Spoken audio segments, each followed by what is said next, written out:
തൃശൂർ ജില്ല കേരള വ്യാപാരി വ്യവസായി ഏകോപന സമിതി നടപ്പിലാക്കിയ വ്യാപാരി കുടുംബ സുരക്ഷാ പദ്ധതിയായ ഭദ്രം പ്ലസിൽ അംഗങ്ങളായ വ്യാപാരികളുടെ ആശ്രിതർക്ക് മരണാനന്തര സഹായവും ചികിത്സാ സഹായ വിതരണവും നടത്തി.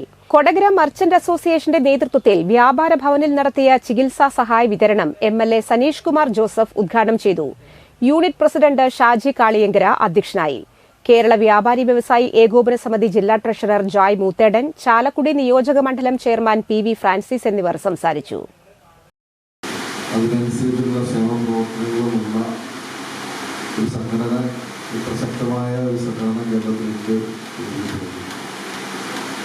കാസർഗോഡ് മുതൽ തിരുവനന്തപുരം വരെ ഏറ്റവും നല്ല രീതിയിൽ ഒരു ശുചിത്വത്താൽ ചലിക്കുന്ന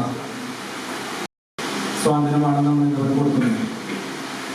അതിൽ അർഹതപ്പെട്ട കുടുംബാംഗങ്ങൾ ഈ വേദിയിലുണ്ട്.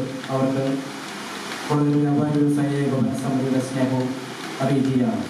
അതുപോലെ തന്നെ ജൂൺ 13 2024 കൊല്ലത്തിൽ തന്നെ 16,70,000 രൂപ ഇതേ വേദിയിൽ വെച്ച് തന്നെ നമ്മൾ കൊടുക്കുകയുണ്ടായി.